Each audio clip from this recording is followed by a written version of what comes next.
Before you sleep tonight, remember this. Millions of people drive alone at night, but not all of them arrive alone. This story is based on a real incident from Route 93, and the police report is still on record. If you ever drive late at night, you may never feel safe again. In October 2019, a 21-year-old college student named Evan Parker was working late at a grocery store in Plymouth, New Hampshire. His shift ended at 1:30 a.m. A cold night, light rain, empty roads. He had driven that route hundreds of times. But that night, something was different. He felt at the moment he stepped into his car. The air felt heavier, like someone had been sitting there just moments before. He ignored the feeling, turned on the ignition, and started driving toward Route 93, one of the loneliest highways in the state at that hour. About 10 minutes into the drive, his radio turned itself on. Full static, no station, no music, just white noise. He switched it off. 2 minutes later, it turned on again. This time, the static slowly changed into a whispering sound, like someone breathing close to a microphone. Evan was freaked out, but he told himself it was just a glitch. He kept driving. The sky grew darker. The fog got thicker. The road disappeared into blackness. There were no cars, no streets, just the sound of his tires and that strange white noise. And then, his phone, plugged into the charger, unlocked itself. Siri activated and whispered, "Do you see him?" Evan almost lost control of the wheel. He reached for his phone, but before he could touch it, Siri said again, "Don't turn around." Suddenly, the radio shut off. The car became silent, so silent that Evan could hear his own heartbeat. He looked in the rearview mirror, and for half a second, just half a second, he saw a blurry shape sitting in the back seat. He blinked, looked again, nothing. He told himself he was tired. Maybe his mind was playing tricks. But then he heard it, breathing, inside the car. Slow, raspy breathing. He didn't want to look in the mirror anymore. He just wanted to get home. So he turned the radio on again, just to have some noise. But the radio didn't play music. It played something else. A voice, whispering, "Keep driving." Evan's hands were shaking. He reached into the passenger seat for his phone to call someone, anyone. But before he could dial, his phone took a photo by itself. Click. He froze. He opened his gallery. There was a brand new photo taken just seconds ago. The picture was from the back seat. Looking forward, someone or something had taken a picture from behind him. Evan dropped the phone and slammed the brakes.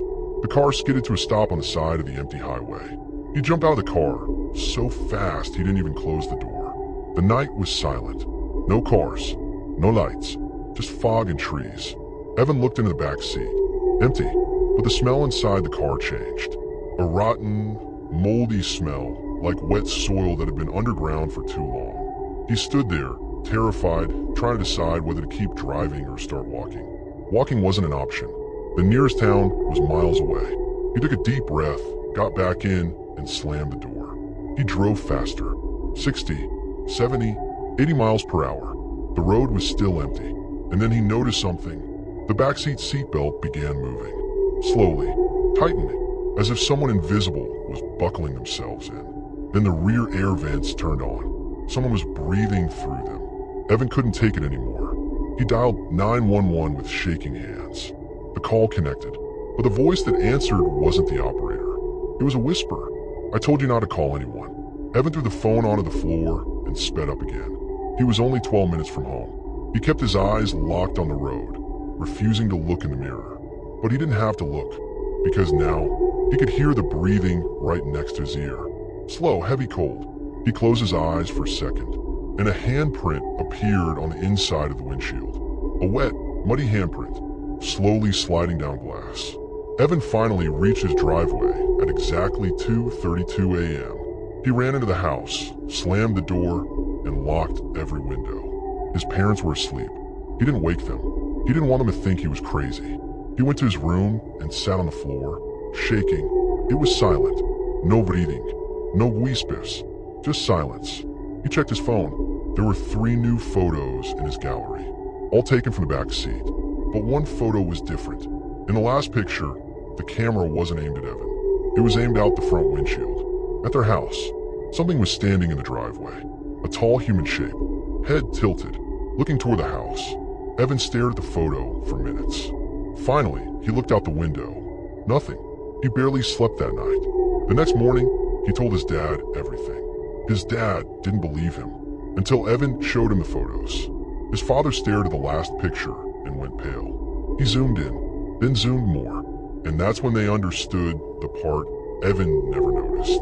In the photo of the driveway, standing next to the tall figure, was Evan's car door, still open, and sitting in the back seat was the same shape from the photo. The creature never got out of the car. It stayed. Somewhere. Sometime that day, the car was empty. No footprints. No smell. No imprints. Evan sold the car 2 weeks later.